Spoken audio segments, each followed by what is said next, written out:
tardes, señor. Señorita, buenas tardes. Ayúdeme, me duele el pecho. Siéntese, por favor. Gracias. Voy a llamar al médico. Esperen un momento, por favor. Sí. Comenzamos. Sí, sí. Dígame cómo se llama. Me llamo Andrés Paredes, doctor. ¿Qué edad tiene? 35 años, los acabo de cumplir. ¿Tiene algún antecedente familiar? No, ninguno. ¿Tiene algún antecedente patológico personal? Tampoco, hasta ahora nada. ¿Tiene algún antecedente quirúrgico? No, nunca me han operado tampoco. ¿En sus hábitos usted fuma o bebe alcohol? No, no, doctor. Ninguna de las dos. ¿Cuándo empezó el dolor? El día de ayer, me imagino que han pasado tal vez 24 horas.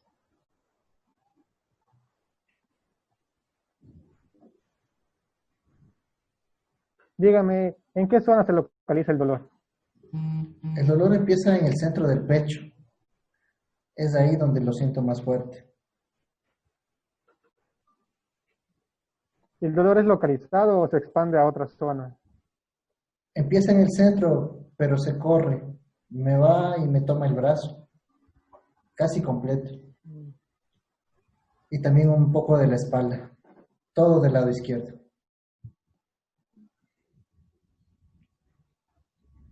¿Cómo es la característica del dolor?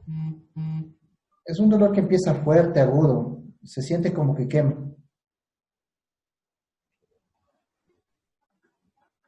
Del 1 al 10 me podrá decir cuánto le duele. Es bastante fuerte, doctor. Sí, eso, yo creo que un 8. Un 8 sería. ¿Y en qué situaciones siente que el dolor empeora? Básicamente no me deja respirar. Cada vez que respiro siento que empeora, se vuelve más agudo.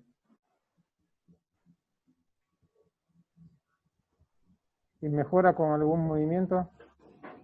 Si estoy boca abajo, mejora, pero no mucho.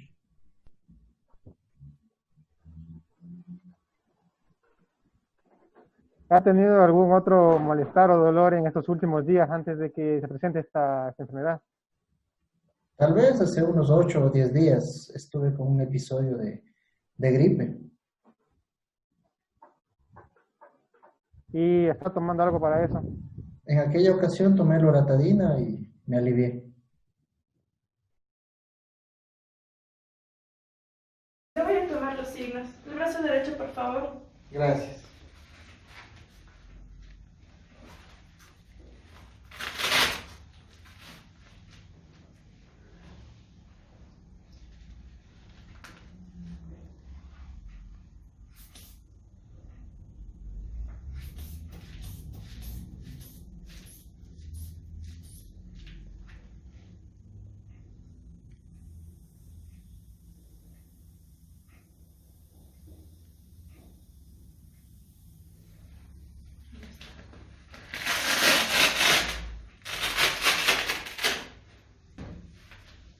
Presión arterial 125/85. ¿Me permite el dedo índice?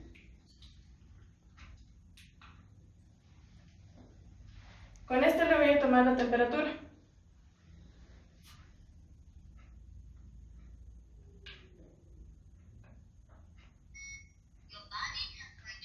$36.5 de temperatura, doctor. Saturación de oxígeno 98%. 105 latidos por minuto.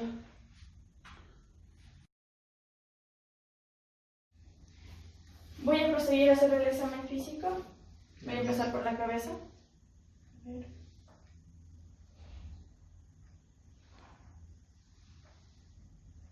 Cabeza normocefálica. Necesito que mire la luz, por favor. Siga la luz, por favor.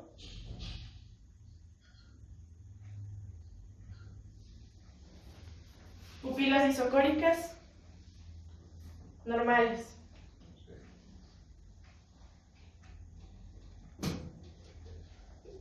Necesito que se quite la mascarilla.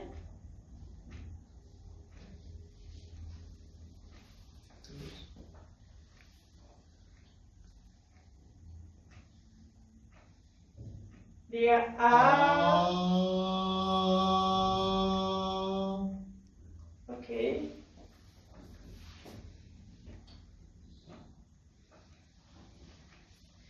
Hay hiperemia y ligera secreción mucoide en lo que es la orofaringe.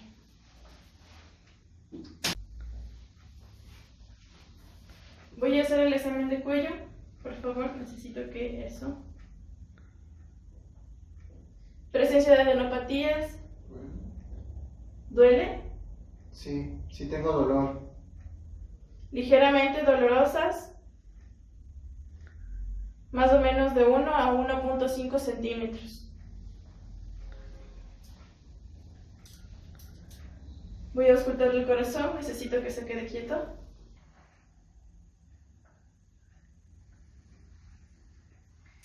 Ruidos cardíacos de tono alto, taquicárdico, no soplos y presencia de frémito. Voy a auscultar los pulmones, necesito que se dé la vuelta.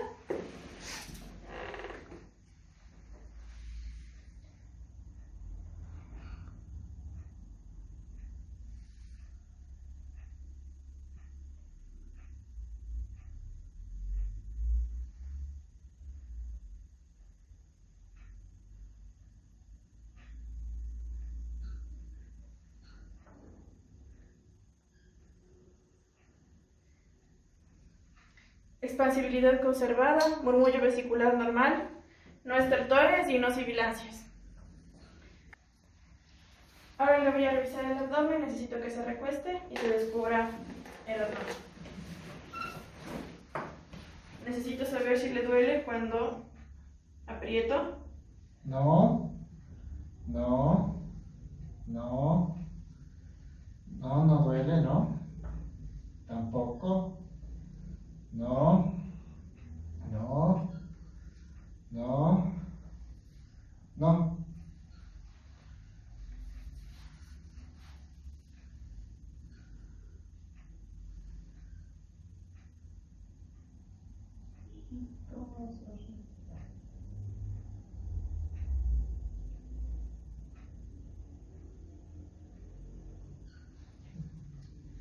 Abdomen no doloroso a la palpación, ruidos hidroaéreos normales, doctor.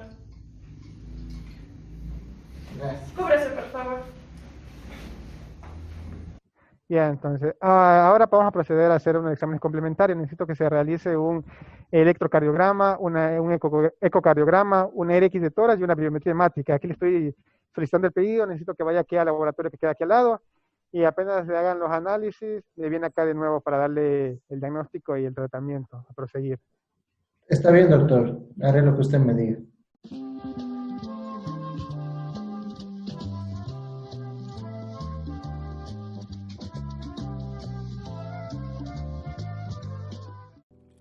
Bueno, comenzando con los síntomas y signos, el primero de ellos es el dolor retroesternal.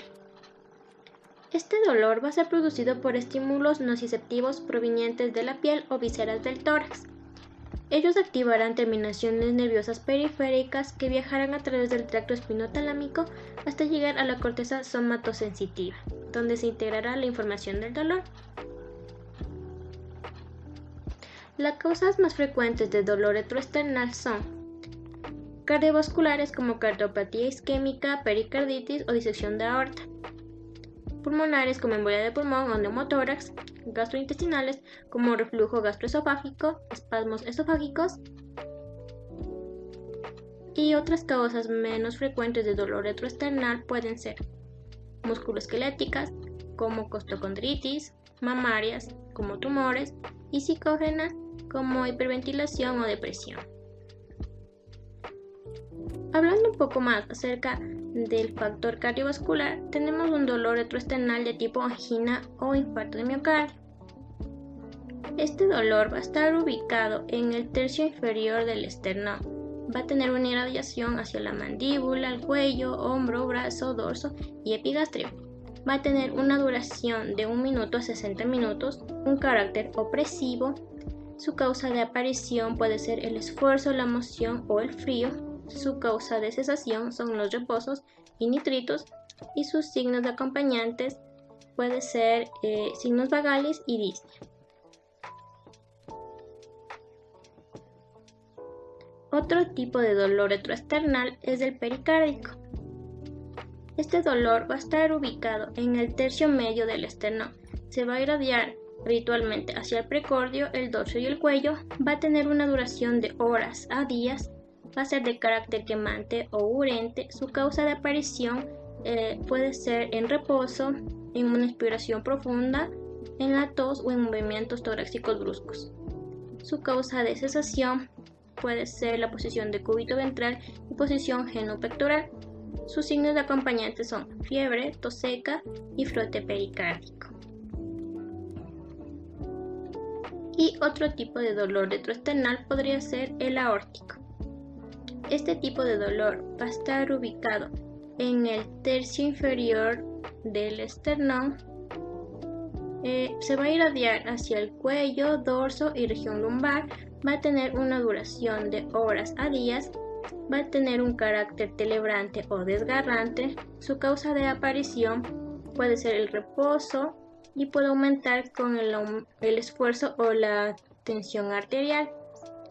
Su causa de cesación son los analgésicos opiáceos y el descenso de la tensión arterial. Sus signos de acompañantes pueden ser la hipertensión arterial, la ausencia de pulsos, dolor y frialdad en los miembros inferiores. El siguiente síntoma es la taquicardia. La taquicardia es el aumento de la frecuencia cardíaca mayor a 100 latidos por minuto. Puede clasificarse según por su lugar de origen o por su mecanismo de producción. La taquicardia, según su mecanismo de producción, puede clasificarse en 3 tipos. Una taquicardia con alteración del inicio de la conducción se denomina taquicardia por automatismo. En esto observamos que las fibras del sistema de conducción poseen potenciales de reposo inestables, por lo que las células ectópicas asumen el comando de la actividad eléctrica.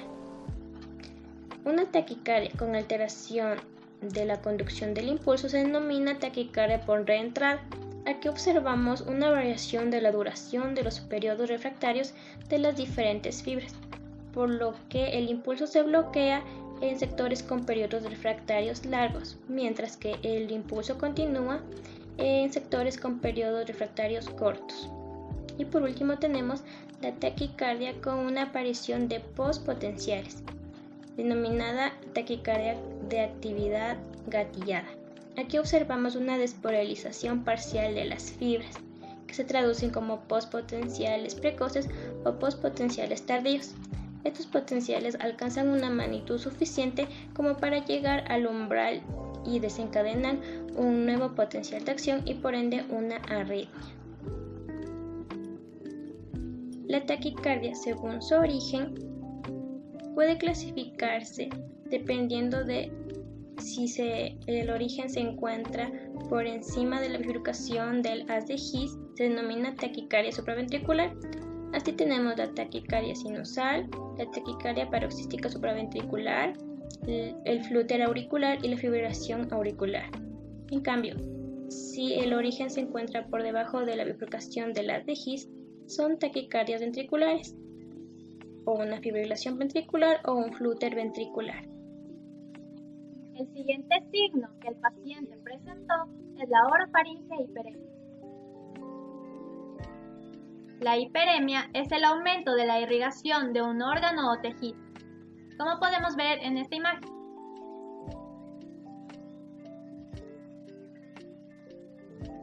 En cuanto a su fisiopatología, podemos destacar que esta comienza con una vasoconstricción pasajera, una posterior vasodilatación en la que se encuentran involucrados mediadores celulares y también mediadores inflamatorios. Esto va a provocar una exudación plasmática, una posterior excreción glandular y la formación de folículos tumefactos como resultado. Siguiendo con su etiología, podemos notar que puede ser producida por organismos virales, también por bacterias, hongos o la acción térmica. Entre los organismos virales, a modo de ejemplo, podemos nombrar los rinovirus, los adenovirus y los coronavirus. Mientras que en las bacterias se encuentran los estreptococos, los estafilococos y los neumococos. Mientras que si es producido por la acción térmica, esto se puede deber al consumo de alimentos muy calientes o también vapores. El siguiente signo que el paciente presentó fueron las adenopatías. Una adenopatía es un crecimiento ganglionar anormal. Los ganglios pueden estar localizados en zonas profundas y en zonas superficiales. Entre los superficiales podemos destacar los supraclaviculares, los axilares y los inguinales, mientras que en los profundos podemos ver los mediastínicos, los intraabdominales y los retroperitoneales. Entre sus características semiológicas se puede destacar que a la inspección podemos definir si un ganglio es normal o si es patológico. Si es que es normal, la piel también se va a encontrar normal, mientras que si es patológico, va a presentar un cambio de coloración. Puede encontrarse eritematoso, también puede tener edema, puede producirse supuración y puede también tener cicatrices o producirse una ulceración. Mientras que en la palpación vamos a encontrar los ganglios también anormales y los normales. Entonces, en los normales, las características que nos van a ayudar a definirlos son la forma. Se pueden encontrar elipsoides, mientras que en los patológicos vamos a ver que pueden tener forma redonda. El tamaño en los normales puede ir de 0.4 a 1 centímetro y en las zonas inguinales alcanzar los 2 centímetros, mientras que en los patológicos pueden ser mayores a 1 centímetro y en las zonas inguinales mayores a 2 centímetros. En la sensibilidad podemos encontrar que en los normales pueden encontrarse indoloros, mientras que en los patológicos pueden tornarse dolorosos. En su consistencia podemos ver que en los normales tienen consistencia blanda o elástica y en los patológicos puede ser esta firme o pétrea. En la adherencia, en los normales pueden ser móviles, mientras que en los patológicos pueden encontrarse adheridos entre sí a la piel o a planos profundos. Esta es una fotografía de un paciente con adenopatía cervical.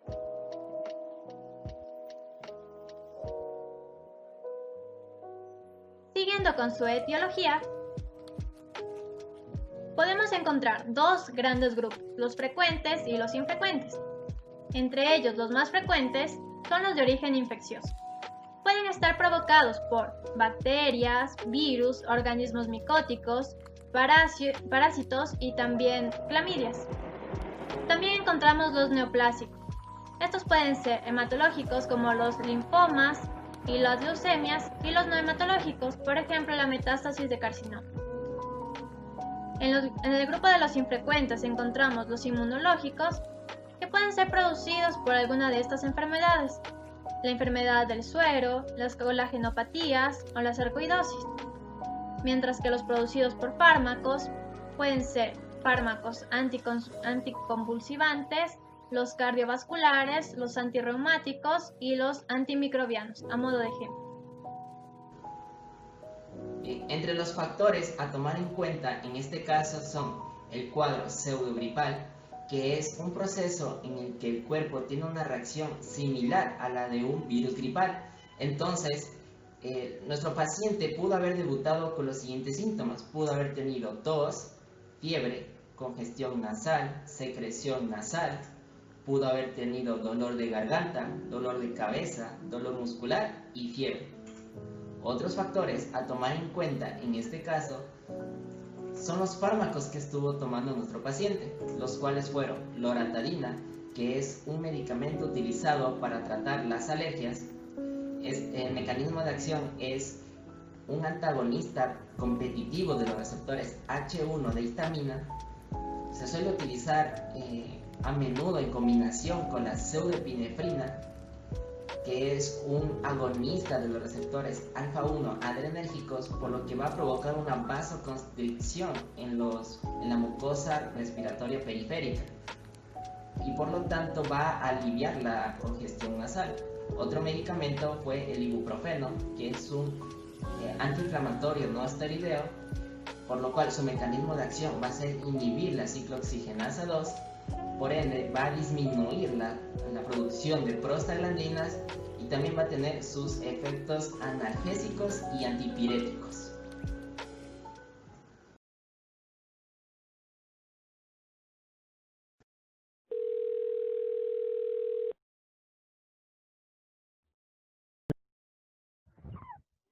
Entonces, muy bien, a ver, estudiantes.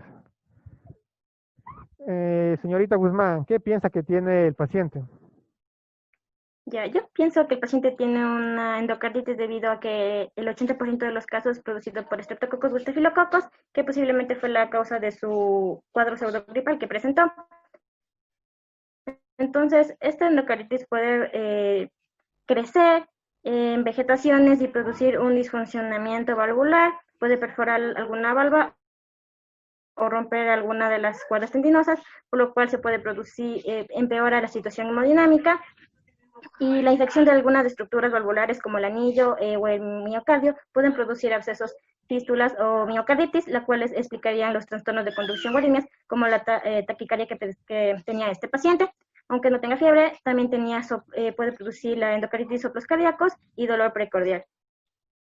Ya, muy bien. Ahí usted, estudiante de la REA, ¿qué piensa? Bueno, yo pienso que por los antecedentes del paciente, en este caso, el cuadro pseudogripal, y ya que no tiene ninguna otra enfermedad de importancia, puedo concluir que este cuadro pudo haber originado las adenopatías que presenta, ya que por sus características tienden a ser de origen infeccioso. Asimismo, este cuadro pudo haber debutado en la inflamación de las pleuras, es decir, una pleuresía, lo que me explica el origen del dolor torácico y sus características, ya que va a aumentar con la respiración profunda y va a acceder con el paciente de cúbito dorsal. Asimismo, me va a explicar la irradiación hacia la espalda. Ya. Y este señor García, sobre la sintomatología del paciente. Yo creo que es una pericarditis aguda, que es una inflamación y una irritación del pericardio. El dolor torácico que presenta el paciente se alivia con los cambios posturales, que es característica de esta patología. Además, la adenopatía que se presentaba en la zona lateral del cuello es de carácter benigno y puede deberse a una infección localizada producto de una faringitis aguda. Bueno, aproximadamente 2% de los catarros comunes de las vías superiores sigue algún grado de compromiso pericárdico y un tercio de ellos presenta síndromes de pericarditis aguda. Además, un 28% de las pericarditis agudas, por otro lado, tienen un antecedente de un cuadro viral de las vías aéreas, ya sea 1 o 2 semanas antes de que presente los síntomas. Entonces, este mismo agente infeccioso pudo haber causado la pericarditis y todo el cuadro sintomático del paciente.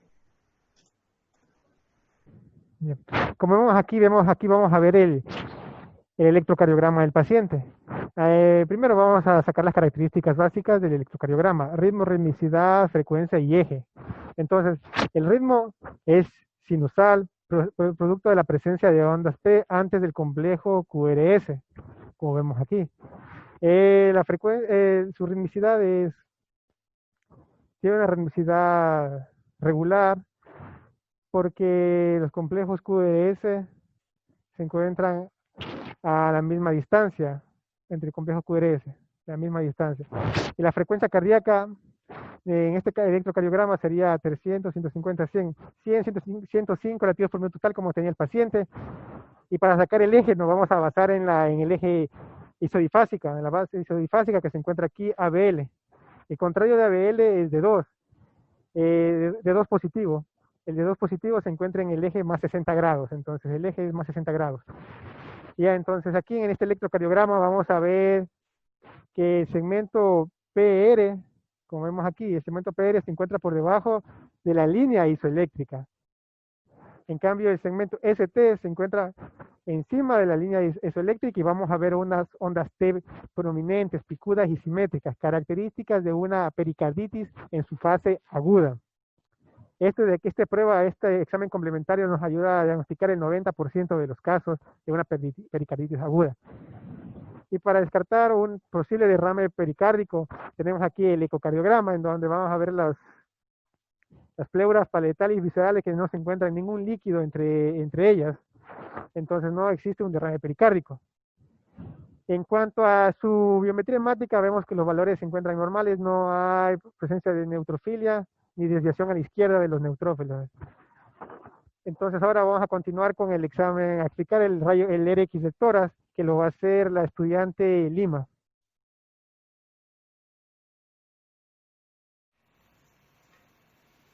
Doctor, ya llegó la radiografía para su interpretación. Puedo decir que es una buena técnica. Puedo ver claramente las líneas claviculares. Puedo ver la columna vertebral. Sé que está bien tomado. Puedo ver claramente que no hay alteración en estructuras óseas. Pero no puedo dejar de ver que hay una cardiomegalia. Puede fijarse que el corazón aumentó de tamaño.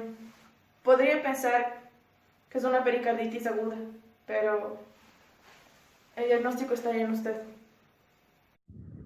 Bueno, entonces el paciente como conclusión, el diagnóstico diferencial es una pericarditis aguda, ya que por los síntomas y signos que presenta el paciente y su antecedente de un cuadro pseudogripal, llevaría al diagnóstico de una pericarditis aguda, infecciosa, que puede ser de tipo viral, que afectó a la vía aérea superior, dejando una orofaringe hiperémica con secreción mucoide, ya que esta enfermedad se caracteriza por un dolor retroesternal de tipo urente o agudo, de elevada intensidad, que se irradia hacia la espalda y también hacia el paciente, se intensifica con la respiración profunda y calma en posición genitopectoral o en decúbito ventral, acompañado de taquicardia y en ocasiones de fiebre.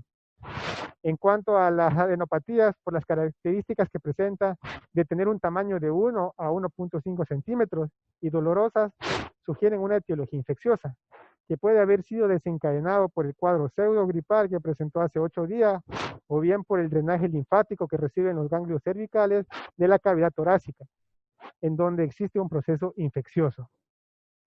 Ya lo que usted tiene es una pericarditis aguda, producto de un cuadro gripal que tuvo hace 8 días. Entonces, ahora le voy a dar un tratamiento así, que es una ampolla de diclofenaco de 75 miligramos que le voy a inyectar en este momento. Y le voy a dar ahora, que para que se lleve a su casa, una tableta de 50 miligramos que se va a tomar cada 12 horas por 5 días.